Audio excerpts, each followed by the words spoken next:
Start on our second to last panel, or penultimate panel. My intern is threatening all of you with my singing if you don't take a seat, so I will spare you the torture, but please do have a seat.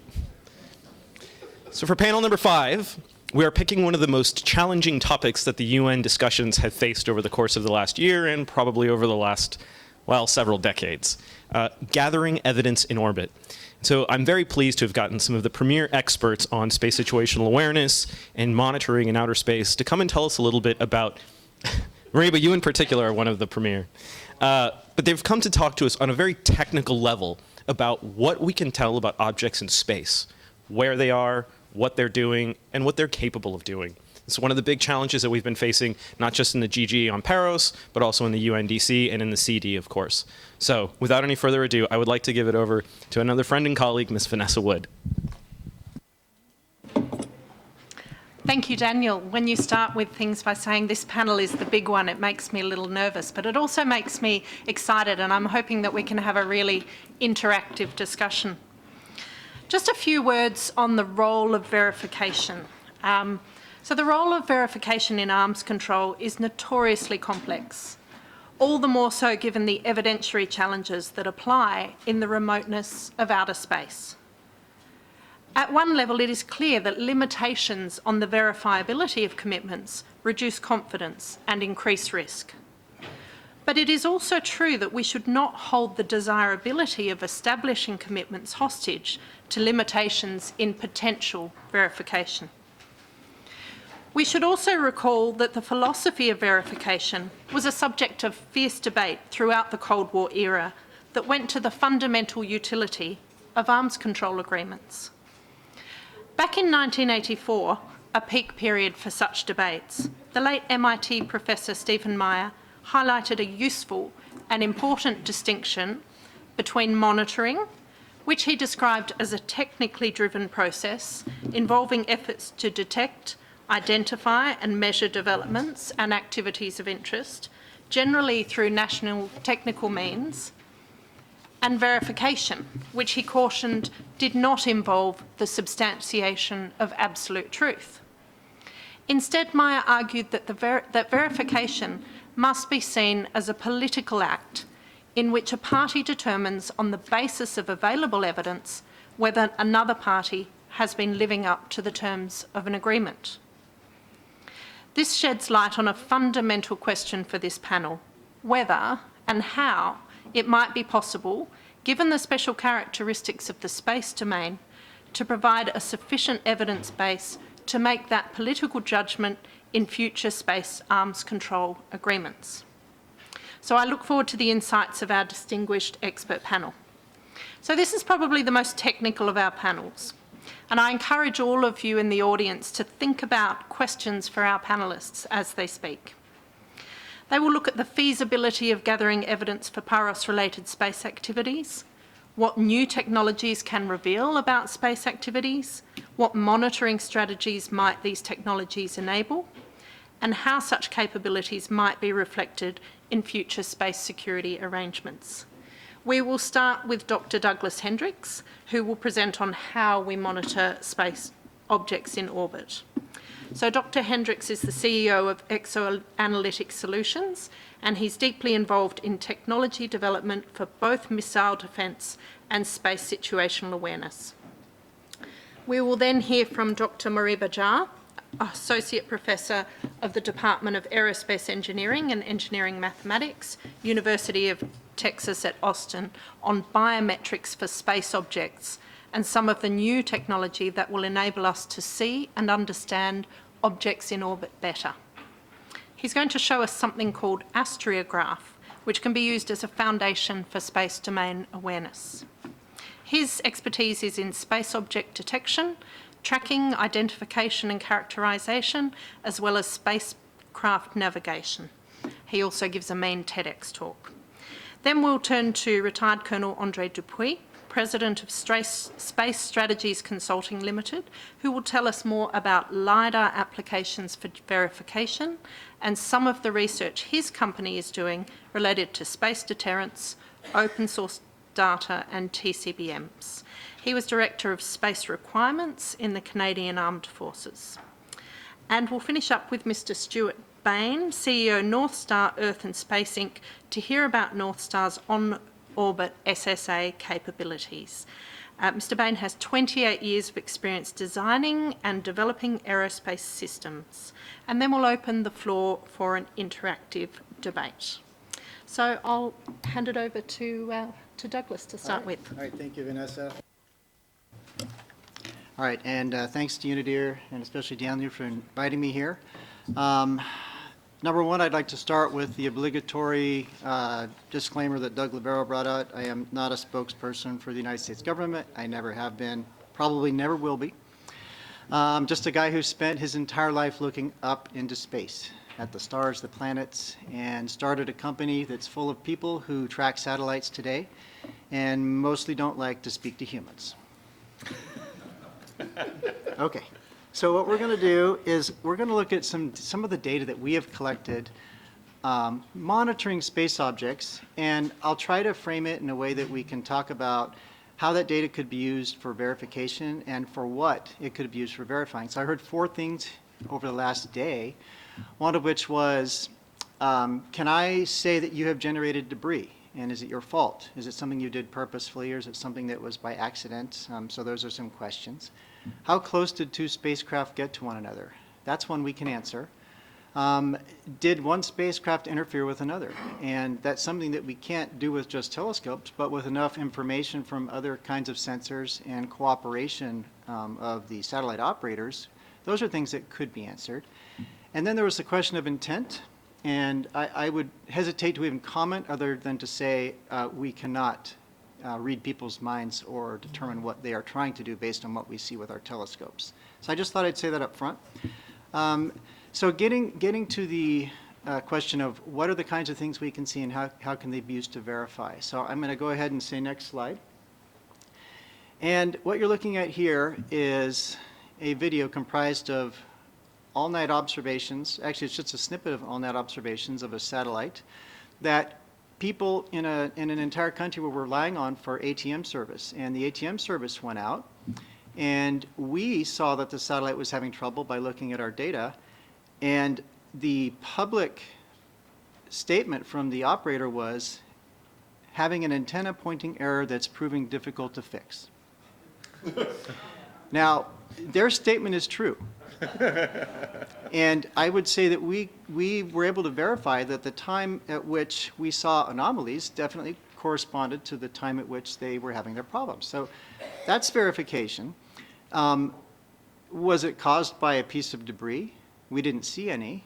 That doesn't mean there wasn't some. We could see evidence of a thruster firing, and they said that publicly.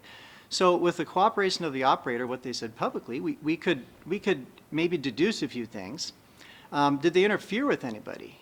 So the operators of those other 3 satellites, there was one operator, a European operator, that is operating those other 3 satellites, the balls of light up there on the top right. They called us up, and they said, did any of the debris from that satellite come near us? And we were able to tell them timing. There was indeed a piece of debris that seemed to get near those other satellites. And so, but we couldn't say whether they had interfered. It does require cooperation of the operators of the spacecraft. All we're doing here is we're looking at light that left the sun 8.5 minutes ago, bounced off of something in space, and a fraction of a second later we see it. And that tells us where the objects are relative to the stars and how much light bounced off. And I realize this video is mesmerizing. You could probably watch it for hours and hours, but I'm going to have to say next slide. Okay. What was that? It's like a fish tank. It is like it. So I'm just going to describe a little bit of how we collect this kind of data. So our company, we have 300 telescopes around the world. They're distributed, roughly evenly, but mostly where there's land. And we point them up in the sky, and we just stare. And the little streaks you see going from left to right, those are stars. As the Earth spins, the stars go by. And then geosynchronous satellites are just dots. And you might infer that we have 600 snowmen running the telescopes. They're actually all robotic, and there are no humans involved in the operations. So that's how we collect it. Next chart. We take that data, and we reduce it into 3 forms of evidence that we can use to infer what's happening in space. We look at where the object is in sky relative to the stars, and from that we can estimate latitude and longitude. And so I've shown you kind of a complicated plot here. So we call that astrometry, where the object is relative to the stars. We have brightness information, which we call photometry, how bright is it? And then we have the actual image that was taken. So in this big complicated plot, it's a plot of time going down on the left axis, longitude going across, and a geosynchronous satellite like DirecTV or XM1 should just go in a straight line down the plot, except that none of the orbits are perfectly circular and they're not exactly over the equator, so they tend to wiggle a little bit, but it's good enough for you to point your dish at to get your TV service. And then they just look like dots like you see in the bottom right-hand corner. Next chart. These are a list of observable behaviors. I'm just putting them in here for the record. The check marks don't mean anything for this audience, but they're simply things that we have documented well enough to expose publicly. Next chart. Okay. There's a couple of things we can do with the data that could be used for verification that I think are kind of creative and unique, and I bet you Mariba would want to talk more about them as well. So we're looking at one of these plots of a geosynchronous satellite in magenta going down the page. And on the right-hand side, every day we look at the brightness of that satellite, and the brightness curve repeats itself day after day after day. The satellite is dim when the sun sets. It's at its brightest at midnight, and then it gets dim again. That's simply because when the sun is behind you as the observer and it's shining off of the satellite in front of you, that's when it's at its brightest. And it has kind of the character of maybe one of these Swiss chateaus in the mountains, kind of like the roof line. And whenever we see that kind of Swiss chateau roof line, we can make somewhat of a statement that that satellite is operating properly. The solar panels are tracking the sun. Okay, so that's a normal behavior for a satellite that's operating properly at geosynchronous orbit. Next chart. Now, if you look kind of carefully in the bottom right, you see that the brightness curve, that's a brightness curve, is wiggling. And whenever we see wiggles in a brightness curve, we might deduce that the satellite is tumbling. Okay, so those are 2 things we can do with that brightness information. Is the satellite operating properly, or is it not? Is it possibly tumbling or spinning? So those are just a couple bits of evidence, and I don't expect everyone to think too deeply about that, but keep it that simple. Next chart. One of the things that we can definitely do is when we look up at those dots in the sky, and if we have confirmation from the operator that that dot that we are seeing is them, if they agree it's them, from that point on, we can follow them wherever they go. And from time to time, geosynchronous satellites, they will change slots. And what happens is in the upper left-hand corner, you see magenta going straight down, and then you see it cutting all the way across the screen and then going straight down again. That's a satellite that changed its slot. And so we track that. And so if someone needed to verify whether a satellite was in the proper slot or had moved slots, we can do that. Next chart.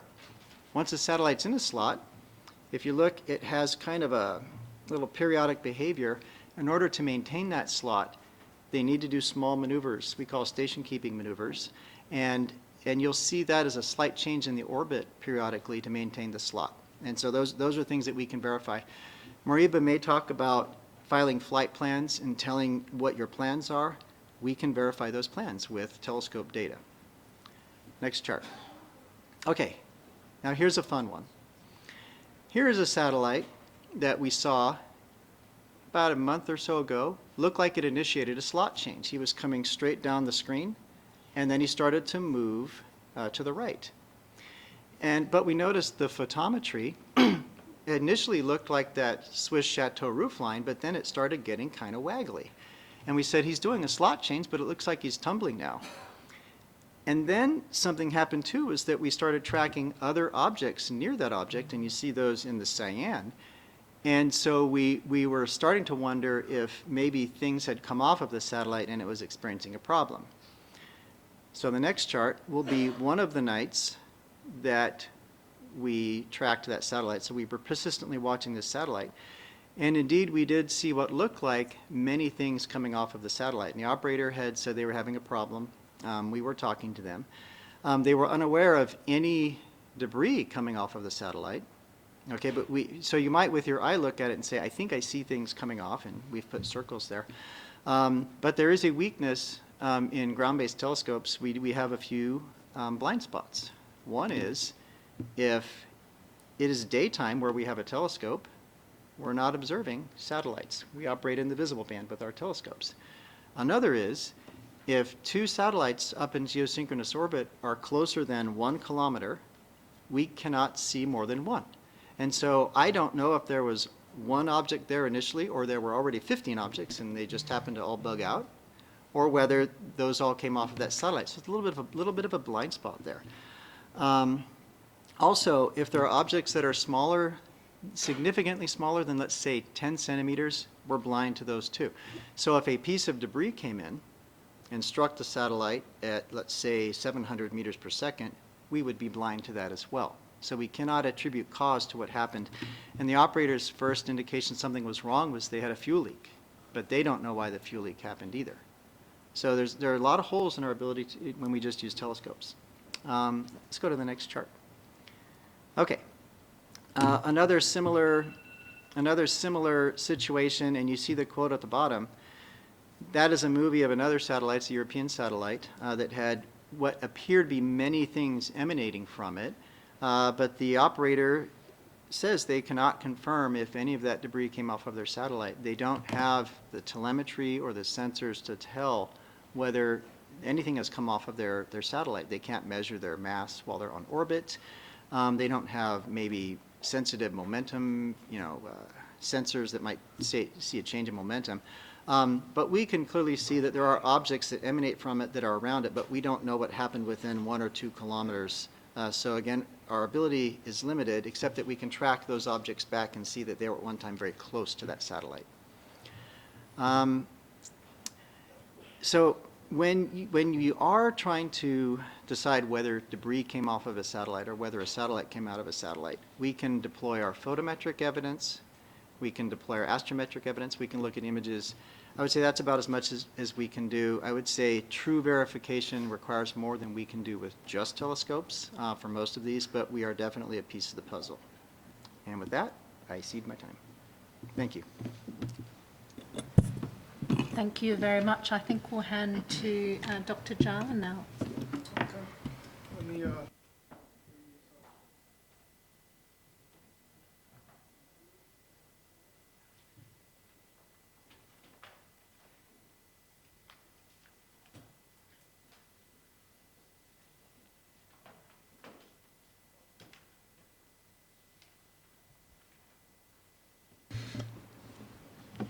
All right.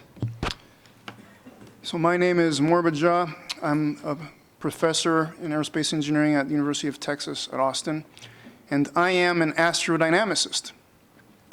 So what an astrodynamicist is somebody who studies motion of objects in space. Currently, we track about 1% of hazardous objects to our capabilities in space. Hazardous to capabilities like banking, position navigation and timing, agriculture, and soon, with the recent launch of OneWeb and the Starlink, the internet itself. Now, these are all things that are not guaranteed or protected from working or damage, okay? These things could stop working at any given time. There's no space vice, there's no space police protecting all of these assets. And basically what we're talking about are objects, 500,000 of them about, ranging in size from a fleck of paint all the way up to a school bus. But the thing is, we can't track objects as small as a fleck of paint.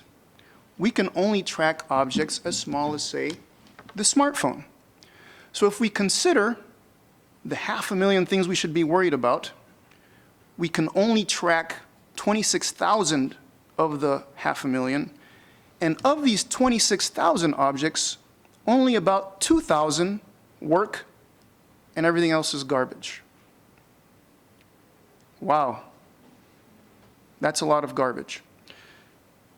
Now, to make things a little bit worse, most of what we launch into space never comes back.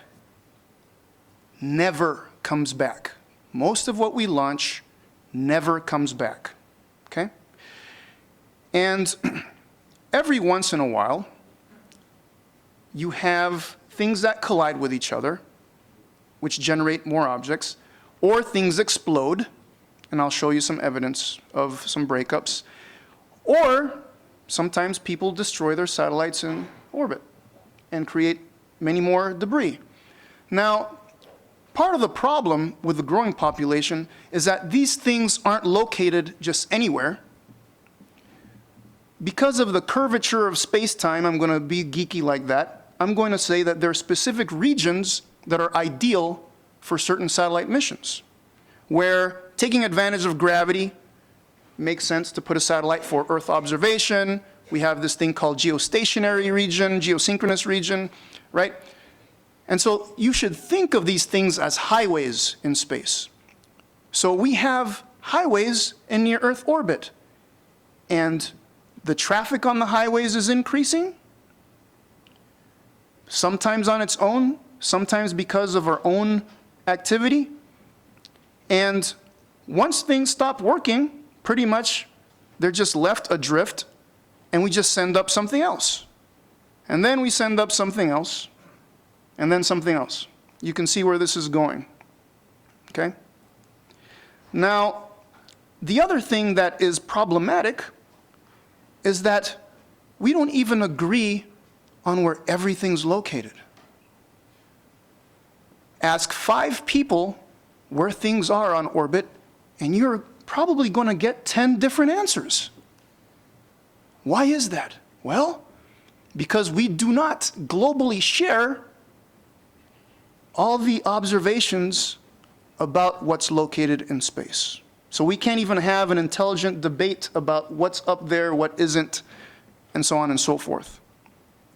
Now, imagine if we could have something like a Google Street Maps for space, so a Waze in space, that were someplace where I could take a look at the current space traffic and maybe even predict what the space traffic is going to look like to help me keep myself safe, keep the environment sustainable, dare I say, derive some evidence-based norms of behavior for space, because on these highways, we have no space traffic rules.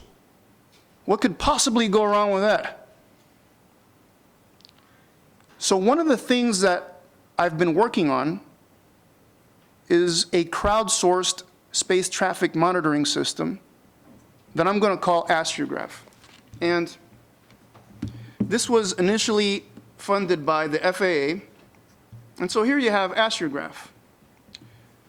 So this combines over half a dozen different sources of information: US Stratcom, CSAT-L, amateur telescope observers, Planet Labs. We get some radar data from Leo Labs, commercial operator, the JSC Vimpel catalog from Russia, and then I have my own opinions. These are all opinions.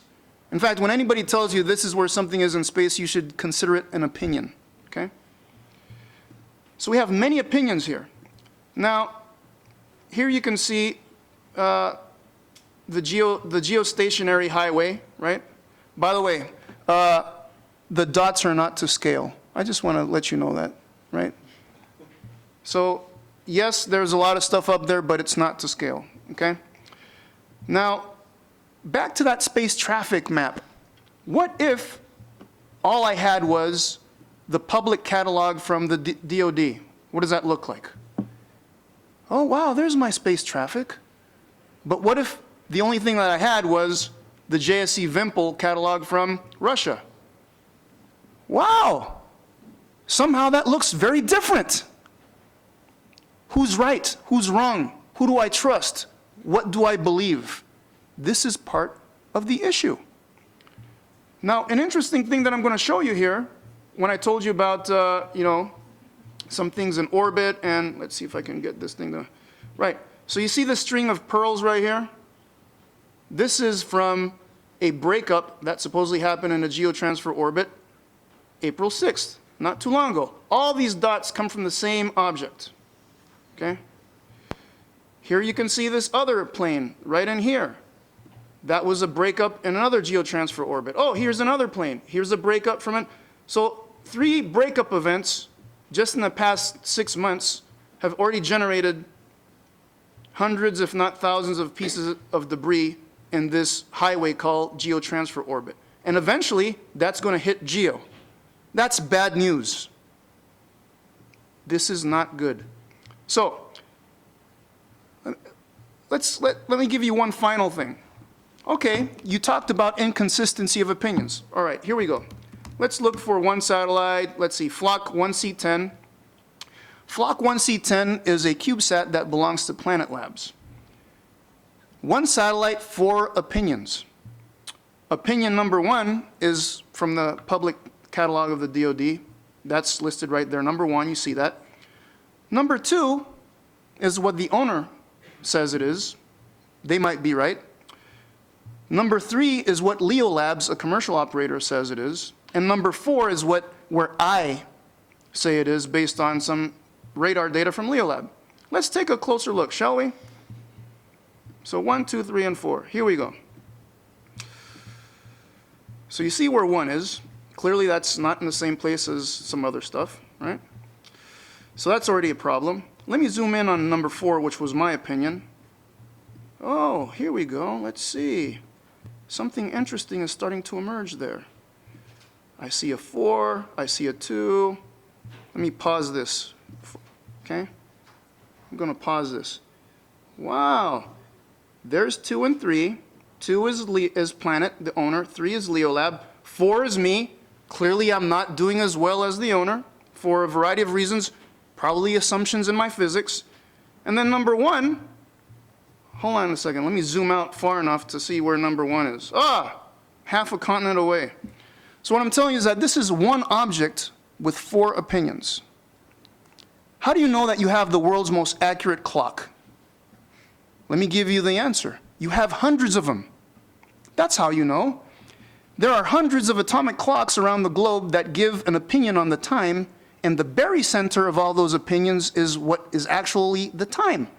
And you know how awesome you are by how close your clock is to the centroid of all those opinions.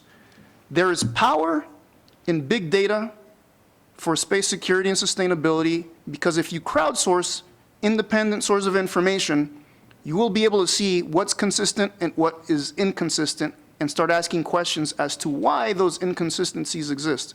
Until we have this conversation, you can talk about SSA all you want. We're just fooling ourselves. Thank you very much. Okay, I have about 50 questions, but I think we will turn first to Andre. Thank you. Thank you very much. I'd like to start by thanking UNIDIR and all the sponsors for inviting us to this event. I just probably ought to take 2 seconds to tell you who we are, because I'm sure that hardly anybody in the room knows who Space Strategy Consulting is. We're a relatively small company based on a number of retired military with experience in space operations, space surveillance, missile warning, missile defense, and space-based ISR. We also include a fairly large cadre of non-military folks who, aerospace engineers, physicists, mathematicians, policy analysts, all of them with an expertise in space or national security space. The things we do, we define user requirements for customers using capability-based planning. We develop concept of operations and concept of deployments for systems. We do a tech development and exploitation. And we do a little bit of education and training. In the context of transparency and confidence building measures, I also have to say that one of our clients is North Star, and Stewart is sitting right next to us. So I've been invited to come here to talk about a couple of technologies that we're working on. The first one is a space-based small satellite that uses for space object identification. It uses LiDAR and electronic processing to do that. And the second one is we are working on a new framework for space deterrence using open source data. So a brief description of both projects. The space-based object identification using LiDAR is a project that uses a synthetic aperture LiDAR and an optronic processor. This, when hosted on a satellite, on a small sat, will give us the ability to image resident space objects down to 1 centimeter at a range of about 1,000 kilometers. So that's starting to be a pretty good resolution. The results are images that are small enough to be downloaded efficiently in real or near real time. So if you're familiar with LiDAR applications, often they're humongous files and they can't be moved. Marrying LiDAR with an optronic processor lets us essentially just turn everything into a JPEG. Applications for this technology are pretty straightforward. Dark sat detection, which was the call that we answered, is everything in space what it appears to be. That's the primary mission. It also includes object characterization. What is it? It also could be used for satellite inspection for damage assessment or to do a repair assessment. If you're going to send something to fix a satellite, you probably ought to know if it's fixable before you go. The concept of operations for this particular satellite system is pretty straightforward. We have a neighborhood watch mode in geo or medium Earth orbit, which essentially, if you're familiar with the GSAP, is something like GSAP. And then we have a sentinel operations, or what I like to call sentinel operations, and that would be in LEO. And you would put the satellite in an orbit to monitor over, for example, a specific constellation. The status of this particular project, we're in the early stages of mission design and we're focusing on payload. The next stage will be tech development of the LiDAR, the optronic processor, and to marry it up with a off-the-shelf platform. If everything goes the way we planned, this is probably about 5 years out. So that's our first project. The second project is we're developing a new framework for proactive deterrence. And I'd like to thank Andrea Strickings for setting up my conversation, because everything she said this morning kind of fits into what we're doing.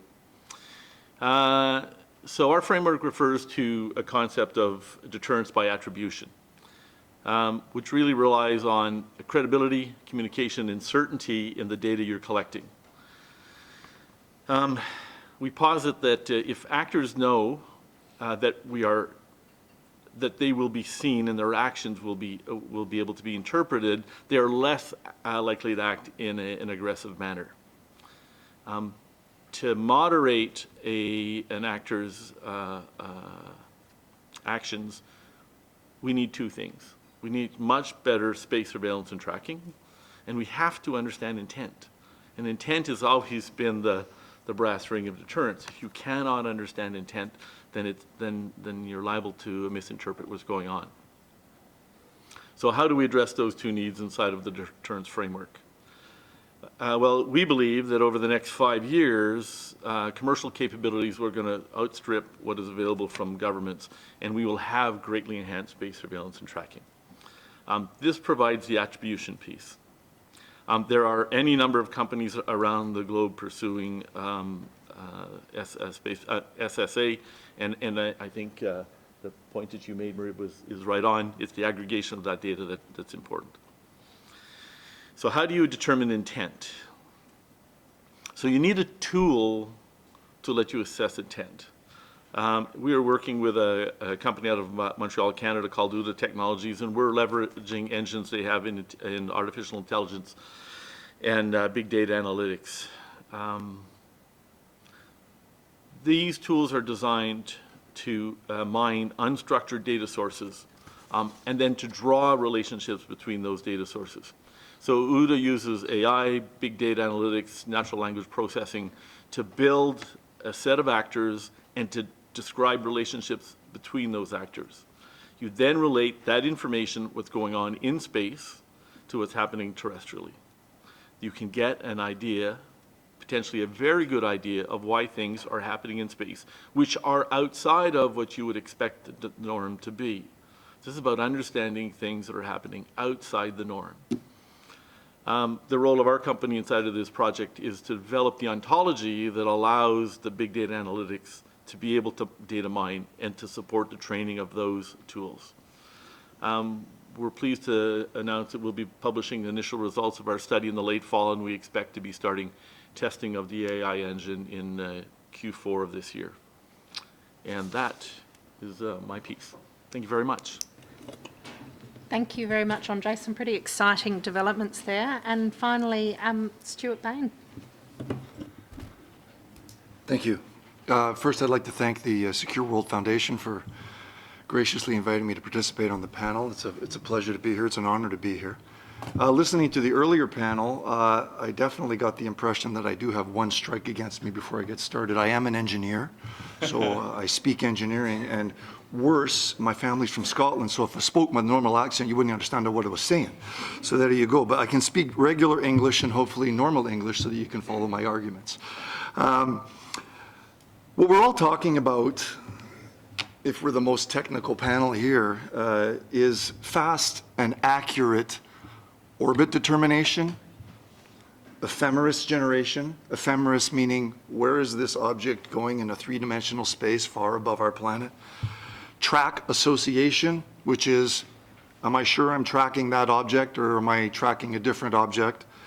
And then all of that coming together in terms of planning and scheduling, which means reducing what Mariba was referring to, reducing the error associated with what any object or where any object is in space. We call that, what you can conjure in your mind as a football, an error ellipsoid. It's a mathematical equation that says where in three-dimensional space is this pencil?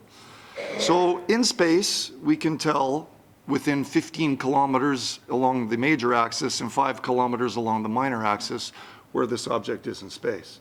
So clearly, tracking objects, if we can track hundreds of thousands of them, is not the problem. It's where is it?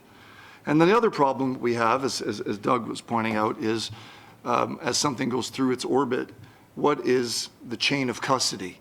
As this object goes through space from the Earth up into its orbit, what happened between then and here? And what happens as objects are flying through space all the time? The problem is, so for me, seem to be very focused on what are the answers. I'm very focused on what are the questions. The major question is, what do we do about this lack of information? How do you increase the level of information? How do you increase the quality of information? So North Star, Earth and Space, as the name would suggest, North Star being a guiding light, Earth and Space being what we do, and me being an environmentalist, are interested in preserving our environment.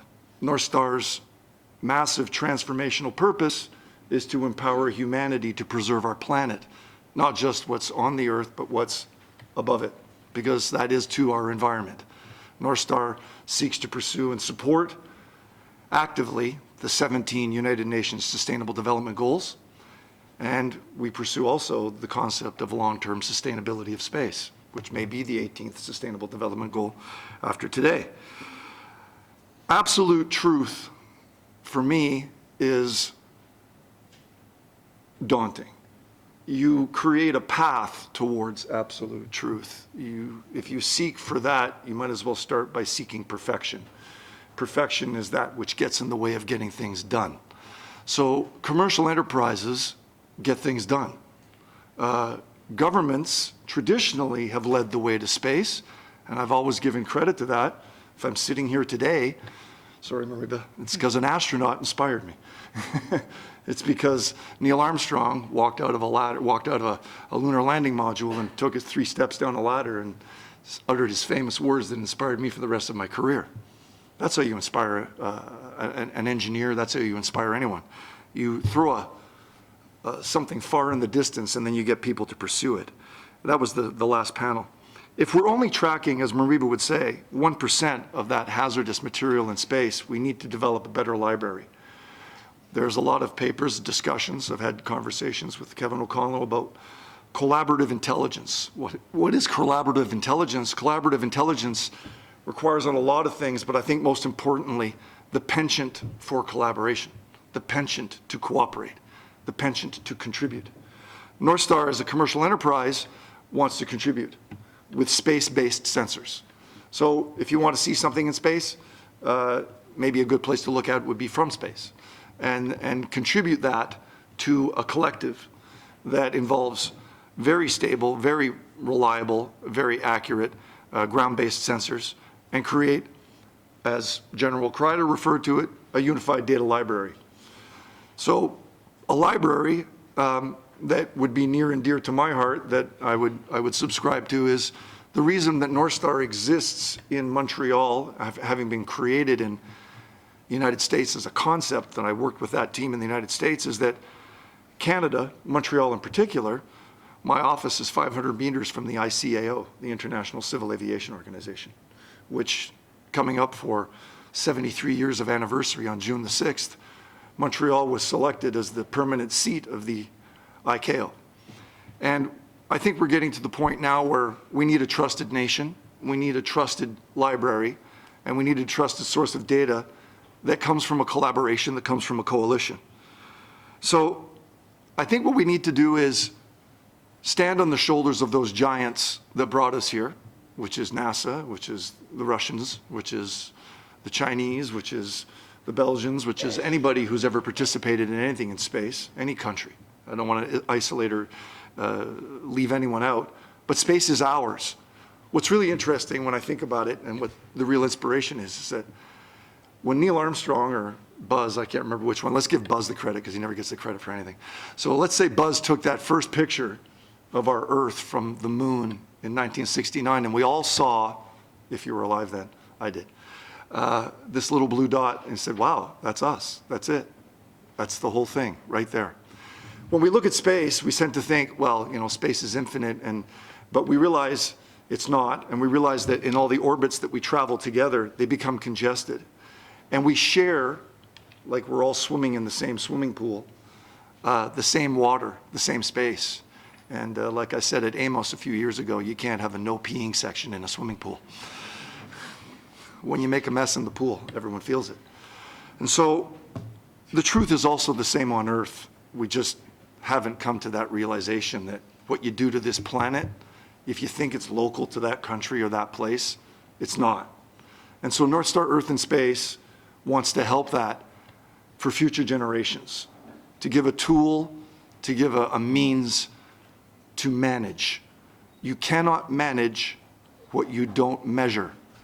If you're not measuring it, you're having debates, as Mariba pointed out, about opinion of where things are. And you end up with photographs, like I was inspired by this weekend from BBC World News, of a young girl with a globe in a heart shape on her cheek and the word panic written across her forehead. There is no need for panic. The technology is there. The will is there. It's the penchant for collaboration that will make the difference. Thank you. Thank you very much. It's a little daunting to try and draw all those threads together, but I really liked, Stewart, your comment about what are the questions, and I think it's really important to have sort of industry players up here talking to us, because I feel like in the arms control world, when we're talking about verification, we're talking about a level of assurance that is quite high, that is higher than monitoring. And sometimes I feel like we don't even know what the questions are that we need to ask. We don't even know what level of assurance we need. And do you feel that you understand what the arms control world might be looking for in terms of the kind of information we need? You talked a little bit about it, Andre, in terms of how you determine intent. I mean, I'm hearing that there's lots of amazing stuff happening with telescopes, but it's not enough. There's still a lot we don't know. On SSA, I'm staggered by the fact we only know about 1% of the junk that's flying around, and that nobody agrees on where it actually is. I'm excited by the big data projects and AI and the LiDAR technology. So, and the idea of kind of a universal library. My question would be, okay, so how do I interpret that information, and what is it actually telling me, and how do I get the confidence I need? So I'll just throw that over to the panel, and then we'll open the floor. Please, Jariba. Yeah. The thing to say is this. One of the unfortunate things about space situational awareness is that and this is the reason for the big data. I would say that we currently don't have a big data problem in space. We should try to create one because then we can solve some problems. And when I say big data, what I really mean is lots of disparate and independent sources of information. Unfortunately, people say big data and they're really talking about a lot of data. I'm not talking about just a lot of data. I'm talking about a lot of disparate and independent sources of information. Now, one of the unfortunate things about space situational awareness is that oftentimes multiple hypotheses, multiple possible causes explain the same body of evidence. There's where the ambiguity comes. Doug showed you some interesting stuff. You saw things that appear to be coming off of objects, right? When the satellite operator says, okay, now tell me, why did that happen? Well, maybe it was a piece of debris. Maybe it was an explosion. Maybe it was a micrometeoroid. There are several hypotheses that explain the evidence. And so one of the reasons why we need to crowdsource information and aggregate this is because we want to be in the business of hypothesis elimination. We want information to remove ambiguity. That is why we want as much information as possible, to remove ambiguity. Because the best situation that we could possibly be in is one-to-one causal relationships, meaning this is the evidence and there is a single thing that could cause that. That's where we want to be, and we're a far cry from being at that place. That's what we need. I'm going to pass around the smallest satellite that exists. It's fabricated by a professor at Stanford. I'm going to pass it around. This is a nightmare for me, by the way. If you just populate a chipset. Have fun. Okay, so you brought up the topic of arms control. The state of SSA today relies heavily on somehow knowing if when a new object appears in the sky, what is it and what are its capabilities, if you want to talk about arms control. So the way we do it at EXO is we don't have a lot of owners and operators and countries telling us they're launching a satellite. We watch the public information, and a launch was supposed to happen yesterday, and we see that it did, and then maybe today something appears in the sky, and we would make the inference that, oh, that is satellite 123, since it's the one they said they were launching yesterday. And maybe a few days later, the U.S. Air Force agrees with us, and they add that object to their catalog, and so we all agree. And if we had the cooperation of the owner and operator of that satellite, then I would say, yes, we know what that satellite is. Okay, so we agree on that, that's great. If we don't have the cooperation of the owner and operator, there is some uncertainty as to whether that's truly the object that appeared in the sky, is the one that we saw on the ground. Then we have the problem of not having the right to inspect every satellite right before it leaves on a rocket. And so we don't actually know what was put up there other than what we've been told. So I would say from the perspective of arms control, we are operating at a little bit of a darkness, which is we don't really know exactly what has been put up in the sky other than what we're told, or if we have some other means of inspecting it once it's up there. So. But once we do know that, we can say, where is it going? And then we get into that whole question of intent, which I think is what Andre was talking about. Very difficult. So the SSA we can do today, I would say, in general, there's pretty good tracking capability of the things that we're interested in, but maybe not enough information to really assess maybe threats or things that might, impact arms control kind of issues. I'd like to add a few thoughts to that. Attribution, by far, the most important thing we can do. If we understand why and who, what's happening in space and why it's happening or how it originated, that is key. I remember listening to a speech by a former commander of STRATCOM. He was responsible for cyber and space. And he says, my problem is attribution.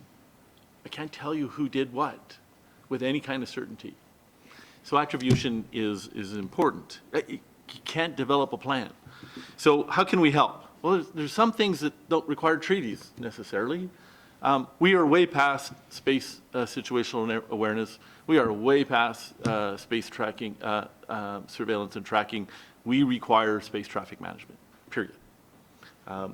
Mariba talked about, we have these highways with no rules. Well, come on. It's time to make some rules. And I don't know that it has to be a treaty. It needs to be some instrument, but what that instrument looks like, I think we can all agree that safety of space flight should be at the forefront of what we need to do. And if we can start from there, perhaps we're well on our way. If you have that in place, and that owner-operators of satellites are reporting at least where their satellites are and what they're doing and when they're maneuvering, normal rules of the road that you would expect, then we remove a whole bunch of uncertainty already. We will never get to one-to-one causation. It will never happen. And I don't think any military commander needs 100%. But they need to understand the probability of what's going on, and then it allows them some room to maneuver, which by and large probably represents dialogue. Reaching out to someone and saying, we don't understand what's going on, should we be worried? Can't do that today, because we don't really know where everything is all the time. There's this thing called a lost list. What is that all? There should not be such a thing as a lost list in space. You should not be losing satellites, period. Particularly if they're supposed to be under someone's control. Everything else after that is about managing natural risk. Some of it we created, it's debris, either natural or man-made, but it's things that we have to manage. Beyond that, it's I guess the last piece I need to make is, listen, we're going to continue to generate debris. Every satellite that goes up ends up as debris. It's not another way around it. The head count has to say 1. If you send up one satellite, it has to have one track number and one track number only until end of life. An end of life process is important. We will establish a regime in space that will make what UNIDIR is trying to do so much simpler. Thanks, Andre. I'll take a step back. I think my colleagues have covered the subject on the specific components. For me, why do we put satellites in space rather than monitor from the ground? Because you get perspective. You can cover a lot more turf looking at something from further away than if you look at it up close. So I'd like to take a step back. If we're going to have a discussion, a conversation, an intelligent conversation about what kind of policy we need to have in place, we have to create a common language between countries that participate in space. You have, like I pointed out at the beginning, if I spoke an engineering speak or if I spoke with a heavy Scottish accent, I could be saying exactly the same thing, but nobody would understand a word I was saying. And so a little bit of that, to be diplomatic at the UN, is going on. The common language is, if your country, mine being Canada, does not have a clear policy, a clear space strategy, how do you have a discussion with another country about what do you want to do about way down in the weeds, space traffic management, space situational awareness, and demilitarization of space? Well, you don't have a space policy. You need a policy. You need to be able to stand up and say, I stand for this. Like North Star says, I stand for empowering humanity to preserve our planet, and I'm doing this about it. So what's different today is that very much so, and desirably so, commercial space is taking leadership over government space. Commercial leads the way right now, and we've been invited to, because we move with more agility, and we move as a catalyst that creates both a need and a demand and a solution at the same time. So we have to move at that speed. And so it's really, for me, about the big question is, how do we get the power of policy working in our favor? Which means countries need to take it upon themselves to have a clear strategy so that we can disagree on what the strategies are, but at least we can articulate and be clear what we're doing about that in the context of those discussions. Until that happens, we'll be debating. And there's really no time for debate when we're talking about mega constellations and increasing debris. So the clock is ticking, and solutions need to be presented along those lines. Countries have their roles, nations have their roles, and commercial enterprises like mine, and like Doug's, and like Andre's, and Mariba's work in research, we all have our role as well. It's all about that collective exchange. Thank you. Victoria, you have a question. Victoria Sampson, Secure World Foundation. I'd like to hear the panel's thoughts about some recent events that have SSA implications I really feel have not been fully explored. One is India's recent ASAT test, and two would be the recent launch of SpaceX 60 Starlink satellites. Yeah, all right. I'll go first and give Doug some chance to weigh in here. So regarding the ASAT test, I guess I don't view it as a test. I view it as a demonstration. Here's the difference. You know, India did this demonstration of this ASAT on orbit. It did generate some debris. India does not have a space situational awareness network to track and verify the effects of that. And to me, when you do a test, you follow the scientific method and you have a way to check things afterwards with rigor. And they're developing that, but they don't have that yet. So to me, it was a demonstration, not a test. I feel that it's an unfortunate thing in other countries. The US clearly has done something similar. We should greatly discourage that as being any sort of demonstration of space capability. So anything that generates debris is something that we should discourage for all the reasons that all of us have been talking about. Life is already hard as it is. Why intentionally make it more difficult? Because it's a common resource. It's a global commons. Regarding the Starlink, here's the thing, right? The FCC is granting many licenses. I have to tell you that the FCC lacks the technical competence to verify any of the LTS or IADC guidelines. They don't have that technical competency, except that somebody has just said, that's up to you to make sure that people do. And then the FCC just asked the person requesting the license, hey, did you do this? Oh, yeah, I did. Oh, sounds good. Go ahead and launch. That's, you know, hoping that people did the right thing is a bad strategy. Let's not use hope as a strategy. What we lack is an independent body that can verify, check, and assess how well people are actually adhering to these sustainability guidelines prior to launching in space. I see 60 things in space that kind of made it up there with, I don't know, I haven't seen the analysis that they did that shows me that they're sustainable. Anybody else in the room? Raise your hand if you saw that analysis, right? So I feel that that's a problem because, again, evidence needs to be corroborated if we're going to actually have transparency, and that global commons, by definition, belongs to all of us. The thing that makes me the most nervous about the Starlinks, the most nervous, is this idea of automating the collision avoidance maneuvers. So, automation in and of itself is not a thing to be feared. Automating something based on a product that has already been demonstrated to be insufficient to provide space traffic safety, that can't be a good idea. Look, the IADC has already said, stay away from two-line elements. They're not good enough for collision type stuff. The reason the world is building their own infrastructure for orbital safety is because they don't like just using Stratcom products for a variety of reasons. Really? So now we're going to have 60 out of 12,000 satellites that are going to be autonomously maneuvering based on information that we know lacks accuracy and lacks precision. That's a very bad idea. Those are my opinions.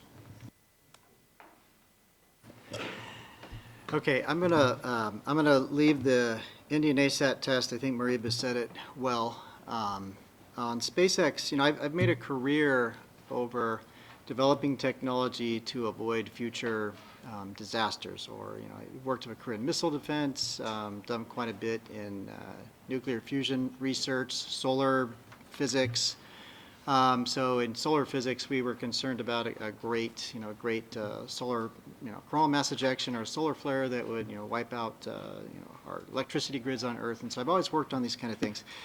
When I saw the plans for the mega constellations, I had the same eerie feeling that I was looking at the numbers of satellites that folks were putting up, and these were first-time flyers of satellites. I'm not sure all who has bailed out, but SpaceX still in the mix. Facebook has had talk of having a satellite constellation. These aren't folks that traditionally have the expertise in flying a satellite.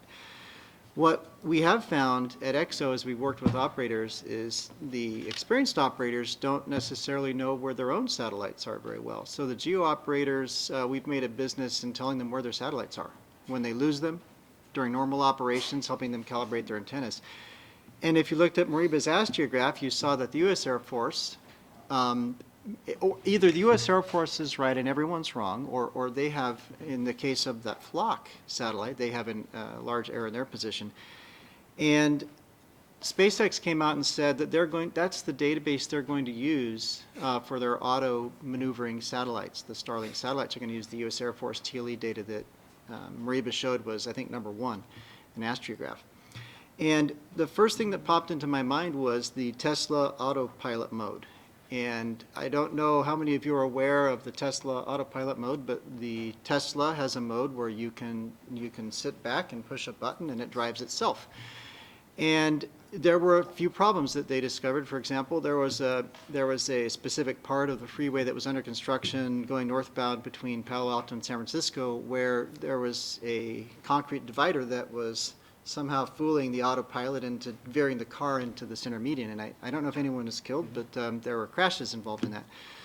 I am a little concerned that they're putting these satellites up there and they're testing their Starlink autopilot mode while in operations on orbit. That does concern me a little bit.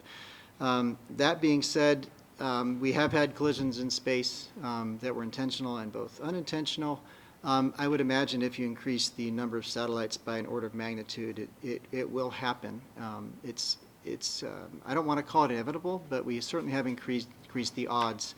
And performing experiments in a higher density space while operating them in this arena does concern me.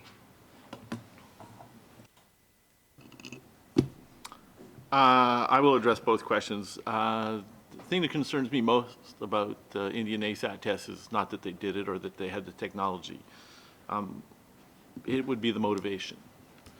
I think this was signaling. I'm no expert in Indian politics, but it's was ahead of an election. There is some tension in the region.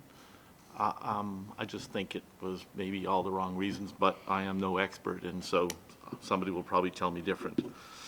I also happen to agree with this idea that satellites can maneuver themselves with the data that we have available today. I am absolutely convinced that Starlink satellites can maneuver and not bump into each other.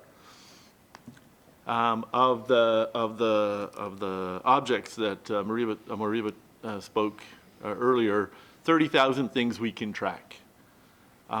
The rest of the 500,000 that he discussed are lethal, non-trackable. So those have the opportunity of running into a satellite and probably causing a breakup. So the head count isn't 1 anymore. And it's at 550 kilometers, which is we're going to lose that. I don't understand how we are going to be able to preserve that part of the orbit because there will be a cascading effect. Because there are 470,000 objects that could destroy those satellites. And not all of them at a 550, of course, but nonetheless. And then you're going to put 12,000 satellites. The interesting statistic at the military SSA conference in London earlier in the year, the commander of the JSPOC said, we issued 6.7 million conjunction warnings last year. And I said, excuse me, 6.7 million. Well, that's not very useful. That's just static, and you turn it off. Yep. And which is, because there wasn't 6.7 million collisions last year, so I'm pretty sure the data is pretty bad. And then offline, I asked her, so with or without space fence data? Oh, without space fence data. And I said, I'm sorry? So 1 order of magnitude more tracking in the next couple of years means maybe 67 million conjunction warnings a year? Ridiculous. And we're going to use that data to keep satellites from bumping to each other autonomously? That's a recipe for disaster. Thanks for the question, Vanessa. Victoria. In business, when I went to the dark side of business from being an engineer, my first mentor taught me, in every threat, there's an opportunity. And when you talk about these specific questions, I prefer, again, to take a step back and be philosophical, and address the issue, but not the individuals or the incident, but the issue. The issue is, we're all in this together. I have 6 kids. They know that if one of them did something wrong, they're all in trouble.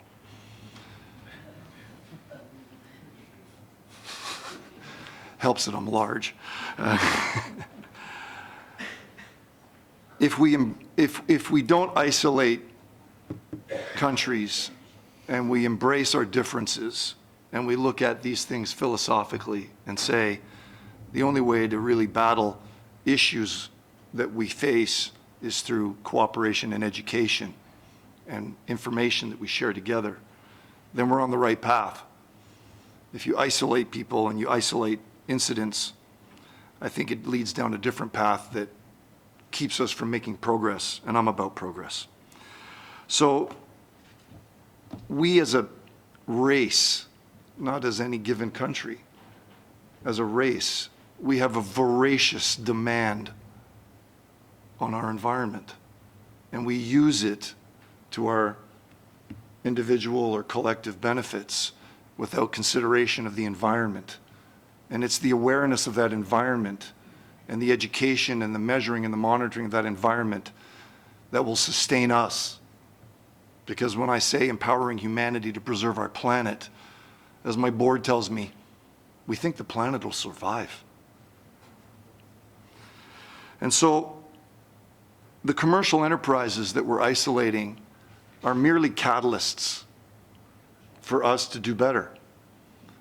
Like John F. Kennedy saying, we'll go to the moon because it's hard. So the problems are hard. Get over it. I watched an interesting documentary on the plane coming over here about soldiers in the First World War. My great uncle died in France in the First World War, and my grandfather survived. Guess that's why I'm here. And so when you hear the interviews of these men that went to battle, who actually pushed their way in to go into battle at the ages of 14, 15, 16 years of age, when the minimum age was 18, and they talked about their experience, they just said, it was hard, so we did it. And I have no regrets, because we had to. And so that philosophy, at least in the kids that I'm raising, seems to be lost. I think there's big challenges ahead. I think we need to recapture that philosophy of there's big challenges ahead, and we're all responsible for these events in one way or another. And if we collectively do that, we go back to my philosophy of we have a common language, we have a common database, we share information, we work together, and we solve the problems so that we all progress. So I think that's the only way to resolve any of these issues. Thank you. I love the line, the problems are hard, get over it. I might try that in the CD. We have 3 questions, and we'll take them as a group, I think. Well, we have 4. We have Australia now as well. So we'll start with Natalia, followed by Paul Meyer, then John Borry, and Australia. Can I ask where the chipset is? Yeah, How about passing it around? There's various opinions to its location. I think we launched it, sorry. Okay, Natalia. Thank you very much, Vanessa. Thank you to the panelists for this very interesting session, though technical, I would say, but I mean, we need the scientific evidence to make policy. So I work for the Foreign Ministry of Switzerland, and we touched this element. I mean, yesterday, how to better integrate the industry views in the intergovernmental discussion. So I very much welcome this panel here today. And I have in this context, maybe I'll begin with Stewart Bang. You mentioned that you would wish your country to have a clear policy so that you can influence it. Concretely, what are you doing to encourage this? Right, you know, I'm as a state representative here, I'm interested to see how we can better benefit from the experience of the industry at the intergovernmental level. But the first question is, what do you do at the national level, right? And now at the intergovernmental level, I heard several of you saying, well, we need rules, we need a regime, we need predictability. What about, what do you need in order, I'm thinking of the example of Moriba, the different models give different results, whom to believe, right? So what is your view about what is needed at international level so that those data are comparable, are more precise? What do you expect from the states, from your states and from others to develop at international level? Thank you. Take another question first. Paul Meyer, that was a great question, by the way, Natalia. Paul Meyer. Yes, thanks, Vanessa. And sort of related to what Natalie just asked, a common refrain I heard was collaboration and more and diverse sources of information. And so my question was, where, in your view, is this collaboration best organized? What's the mechanism, the venue? And secondly, Stewart, you talked about the lack of policy, and I think you used the term, the commercial leads the way. And I wasn't sure if you were suggesting that get out of the way government, market forces, should determine what we have, or was it that you're decrying the lack of a government regulatory framework and would like to promote it? So just if you could clarify that, thanks. And before we go to answers, we'll have John Borry. Thanks, Vanessa, and thanks to the panelists as well. I think this has been a really fascinating discussion, and what's really struck me is how well all of the panelists have communicated these things. I think it's kudos to you. So now I'm going to spoil it by asking two kind of slightly, I guess, offbeat questions. But it's interesting that despite the title of the panel, which is Gathering Evidence in Orbit, almost all of you have used the word verification a lot. And when we talk about verification and arms control, it's quite a loaded term, as you noted, Vanessa.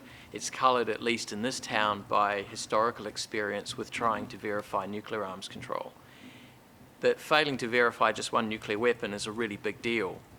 And so it's required quite intrusive and intensive methods. And that's inherently controversial.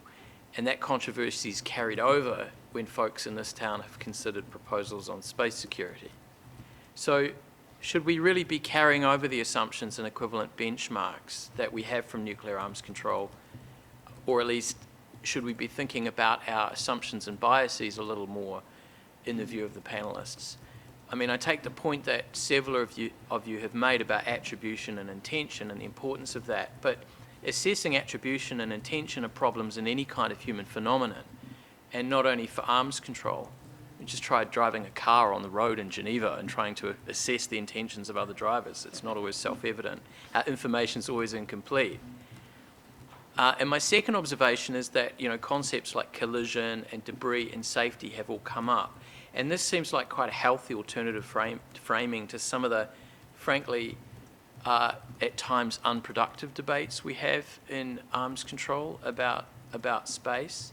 So maybe this is a naive question, but in this day and age, should all space objects have transponders? I mean, we have them for aircraft and ships. Would that help? And what kind of apparatus would you need in terms of standards and international guidance for that? Okay, that's 3 great and complicated questions. We also have 3 more questions to come, so maybe a minute each. Thank you. Okay, I'll talk real fast. My father-in-law is a diplomat, and when I first started doing business, he worked also in New York at the United Nations as a diplomat. And when I used to come back from on my first days out, being a business development person, I said to him, it's very frustrating talking to the government. And he said, well, that's because you're asking them to do something for you. You need to figure out what their problem is and solve their problems. So there's my recipe. That's my secret sauce. I find out what the government needs. I ask the questions of what problems are they trying to solve. And then I use my vision, which I seem to be blessed with, maybe too much, and I try to articulate it in a way that they can digest it, and I share that with them. Second question, I am definitely not I'm making a constructive criticism, and I'm decrying the need for a policy. A great military strategist once said, in the absence of strategy, everything seems like a great idea. So can't have a bunch of great ideas, need to have one direction. And so I'm a participant in the process, and I'm asking my government to look at examples that are out there, the United States being one, with Space Policy Directives 1 through 4, the resurrection of a National Space Council, and a very focused activity to be a spacefaring nation. And I looked at that at the National Space Symposium and said, I hope my country gets its act together like that, because then we can play in space too. Okay, so that's how I see it for Canada. Assumptions and biases, I'll be quick because I think I've already exceeded 1 minute. John Lennon wrote a song with Yoko Ono called Imagine. Imagine is not something you just dream about. Imagine is a deliberate call to action. You imagine something, you envision it, you articulate it, you make it reality. And like Steve Jobs said, why are you doing it that way? And people said, well, that's the way we've always done it. He said, well, that's the wrong reason. So there's a lot of things we do in space that's because we've always done it that way that needs to change. Transponders, sure, but it's still going to only represent a small fraction of operational missions. I think satellite operators ought to know where their darn satellites are. And that's pretty straightforward. And I think they should be compelled to share that information. We have figured out the rules of the road in the ocean and in the air.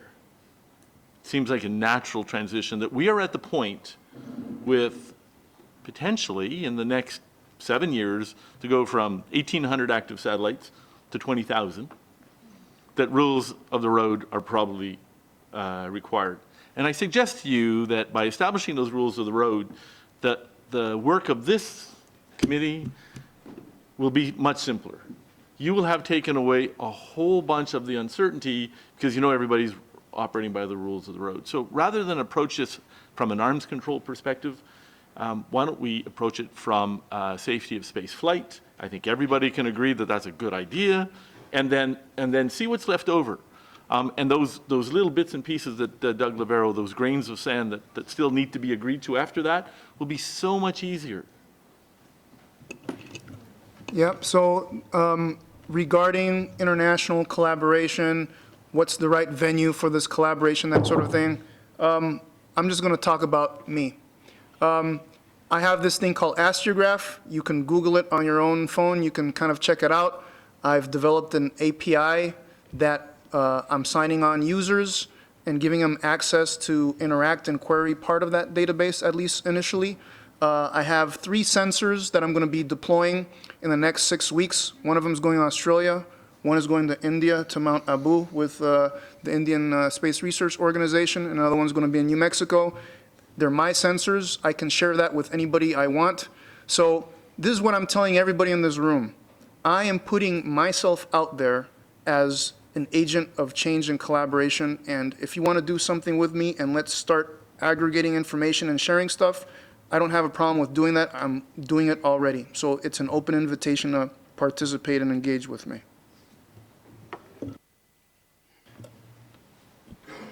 Okay. All right, so yeah, the question of transponders, I would say it's definitely a good idea. The debris will not always cooperate, and most of what's up there is debris. On the question of weapons in space, I also think it's very important to decide what's a weapon in space. So right now we go with anything in space can be a weapon. And so tracking everything and predicting where it's going to go is the most prudent thing we can do. On where to collaborate, so ExoAnalytic, we are a commercial company. Customers pay us for our service. So number one, in order to collaborate with us, you actually do have to write us a check. Kind of sorry about that, because this is my passion, but you know, I hate to be the one to have to say that publicly. So why do people work with us? Commercial owners and operators, they look to save money. And if we can help them cut their costs, then we work with them. Countries, U.S. government, they look to know more than their adversaries, and so they're willing to pay for that. A new brand of customers, insurers, they would like to make more money. Okay, and I think cutting costs isn't so much in their, future as much as it is being able to understand risk better, and I'm assuming that means they can make more money. If there are rules, if there are international rules, whoever is going to enforce those rules and is willing to pay for it would be someone that would work with a commercial company, unless the governments all get together and decide, they're going to put into a common pot, maybe the international space traffic management system, whatever happens. In order to work with a commercial company like ourselves, there needs to be a body there that is going to pony up the money to pay for the service. Thank you. I will have Ambassador Sharma, followed by Australia, followed by Brazil. Please keep your questions or comments fairly brief, as we do have only 5 minutes left. Thank you. Thank you, Madam Moderator. Pankaj Sharma, Ambassador of India and Permanent Representative to the Conference on Disarmament. First of all, I would like to thank the panelists and want to make a brief comment that I would like to have a son-in-law like Stewart, an engineer philosopher, so that he can talk about me in complimentary terms when my daughter marries somebody like him.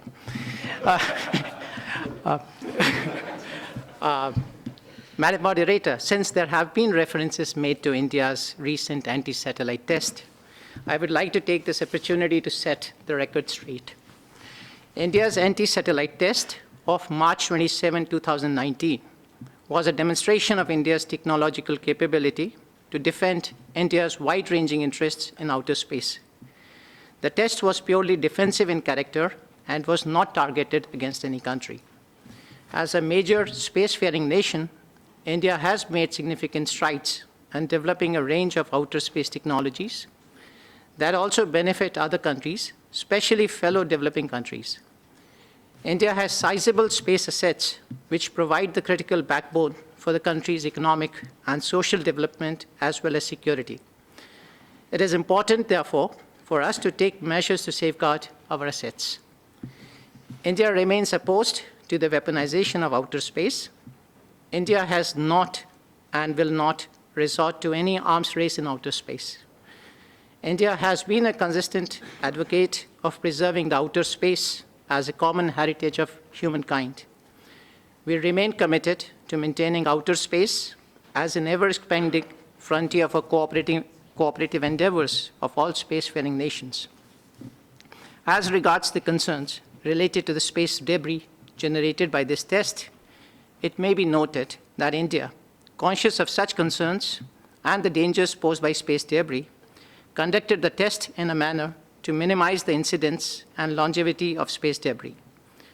After having conducted extensive simulations, the test was intentionally conducted in a low Earth orbit at an altitude of 280 kilometers to ensure that there would be minimal space debris and that it would not pose any danger to objects in outer space. As per the simulation studies, whatever debris would have been generated was expected to have decayed and fallen back to Earth within weeks. In our assessment, most of the debris have decayed, and whatever pieces remain will be decaying in a short period of time. India continues to support substantive consideration of the prevention of an arms race in outer space within the multilateral framework of the UN. We remain committed to negotiation of a legally binding instrument on the prevention of an arms race in outer space to be negotiated in the Conference on Disarmament, where it has been on the agenda since 1982. India has been an active participant in the group of governmental experts on the prevention of an arms race in outer space, which concluded its session in March 2019. We also participated in deliberations on TCBMs held recently in an informal meeting of the UNDC last month. At the 73rd session of the first committee last year, India voted in favor of all resolutions submitted under the Outer Space Cluster, including on the prevention of an arms race in outer space, which we also co-sponsored, on further practical measures for the prevention of an arms race in outer space, on no first placement of weapons in outer space, as well as on transparency and confidence-building measures in outer space activities. India remains committed to playing a leading and constructive role together with other partners in deliberations and negotiations on prevention of an arms race in outer space, including legally binding measures, TCBMs, and long-term sustainability guidelines. Thank you, Madam. Thank you, Ambassador. Australia, please. My questions, there are two of them, but they're interrelated and they're very short. Just wanted to ask the panel, in terms of debris, once again, how many satellites have been destroyed by debris since since you started collecting data sort of on this, as well as that, how many satellites have been destroyed as a result of colliding with other satellites during the time that you have been sort of monitoring this activity? Thanks. Thank you. And Brazil, please. Thank you, Vanessa. My name is Pedro Dalcel from the Brazilian mission here in Geneva. I know the panel, the name of the panel is Gathering Evidence in Orbit, but having three companies, three representatives of the private sector in the panel, I cannot avoid the question because 3 decades ago, before being a diplomat, I worked in a bank. So as a lawyer in a bank, and if I had $1 million today, after listening to you, I had serious doubt if I will invest in space, because what's your risk assessment? You have a lot of risks, danger, and now there's a player that put in 60 satellites up there, and one of you just said it's a recipe for disaster. So that will be a major, really, I would not invest in your company. So please tell me, how do you make money? So why should I invest in your company? And also something, but as a citizen, I will be glad to that part of as a taxpayer, I will be very grateful if part of this money could be directed to, for instance, remove space junk. So that's the dilemma that I see here. And I believe that Douglas, in his previous intervention, he began to discuss it. What's the interaction here between what you do as private sector and what governments can do? Thank you. Thank you, Madam Moderator. Before we get on to the investment advice, we'll turn to Andrei from Russian Federation, please. Thank you. I have a very short question to Mr. Hendricks. He mentioned that we can consider everything in outer space as a weapon, or everything in outer space could be used as a weapon. Does it mean that the United States or some other countries consider the Russian satellites as weapons? And if yes, what kind of reaction there will be for the maneuvers of Russian satellites? Thank you. I'll start, and I'll take your question first, because I may have misled people in what I meant. So when we don't know the capabilities or the construction of satellites up in orbit, and we don't maybe know the full character of all the debris. And when we look with our telescope, we see dots of light. And when I said every satellite could be considered a potential weapon, that is simply from the aspect of collisions. So either from an operator who, as Mariba said earlier, they may not be good at flying their satellite, or they may not be in control of their satellite, or the satellite is, we thought it was a satellite and it's a piece of debris. The prudent thing to do is to maintain accurate tracks on everything, because a collision is just as catastrophic as an intentional act of aggression. And that's what I meant by that. We should consider that the accurate tracks are the most important thing to do. Yes. Yes. But it's this approach contradicts the provision of the Article 9 of OST Treaty, OST 1967, because it is clear, says that in outer space activity, the state should avoid any actions which bring difficulties and problems to the space activity of other states. I would go back to what Doug LaBelle said, and said we should do our best to avoid becoming close to one another and establish those norms and be able to verify that those norms are being met. The one thing we can do is we can estimate how close objects are getting on orbit, and I think that is definitely something we should focus on in a body like this. Going back to, let's see, there was a few questions.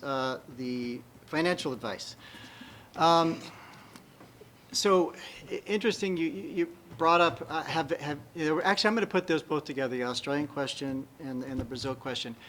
Have there been any satellites that have been impacted by debris or other satellites? There are ones we know. We know the Cosmos-Iridium collision. We know that one.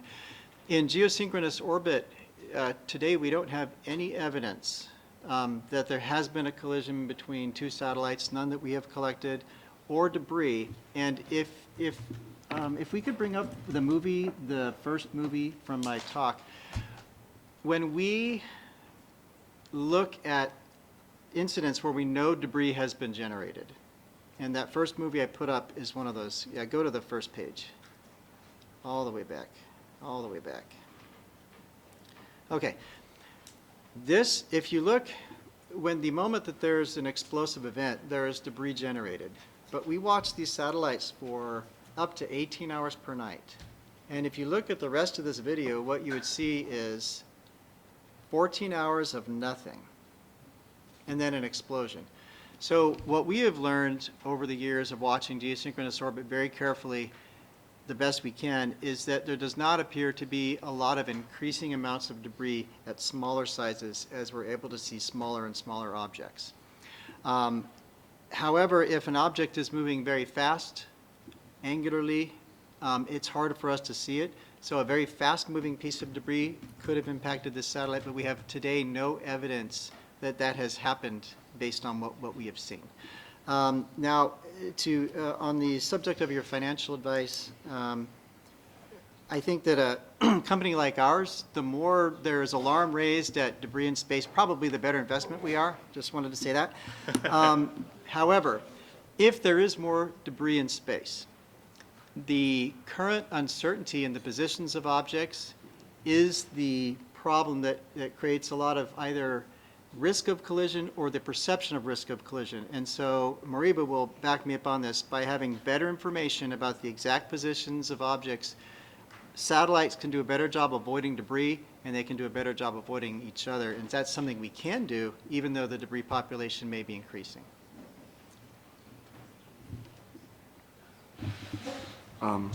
Mr. Ambassador, thank you for your compliments. I'm honored by your consideration.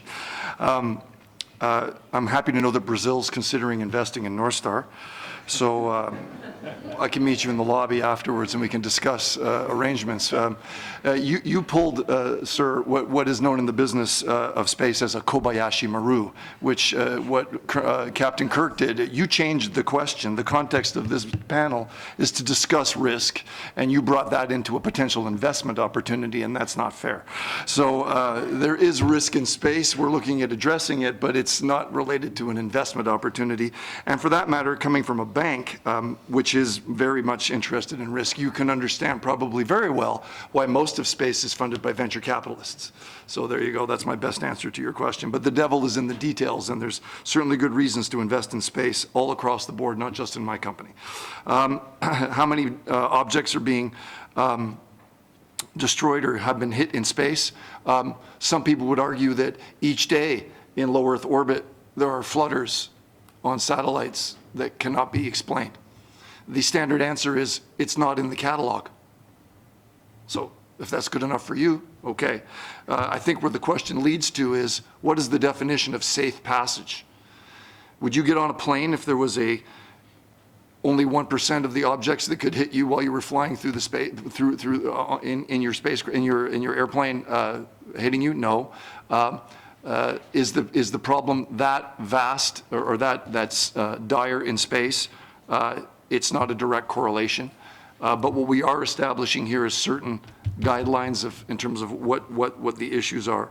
So as we congest space more and more, and as we can see flutters in LEO orbit satellites, you have to pay attention.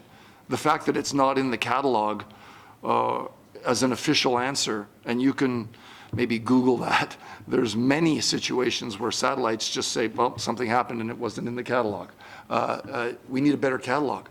And so I know I'm not answering your question directly in terms of an exact number, but the issue is not how many collisions are we actually measuring a day, it's what's really happening in space. And the answer is, Mariba and the experts, the technical experts have pointed out, is we're not quite sure. If I was just going to add one thing, I'd say this. NASA and many other people say that the 99% of other things that are hazardous are truly hazardous and can really, impact operations. My hypothesis is this: if that untrackable population is really a hazard, then in theory, we should be able to infer its presence from the behavior of the things we can track. So these inexplicable things that we see on the trackable objects, we believe that part of that is probably impacts from these things that are untrackable. But there's a lot of science that still needs to be done to properly quantify that. I'd just like to conclude by thanking all of our panellists. Daniel graciously gave us a few extra minutes given the level of interest in the room. I think I leave this panel with more questions. One of those is, what is this lost list? I have this thing in my mind about going through a school kind of lost and found box of old uniforms, and that terrifies me. I also, the idea of this highway, and I have this question about, are all of those objects equal, or are some of them the buffaloes being driven by the farmers and some of them the Lamborghinis? That's another question I have. But I think, we have a lot of work to do, but we have very clever people working on these issues, and it's a modest thing I take away, but the idea about talking about our national policies, and I think that a discussion about our national policies in the Conference on Disarmament might be a useful place to start. So thank you again. It shows how important it is to bring the private sector into our discussions, and I've really enjoyed this conversation. Thank you.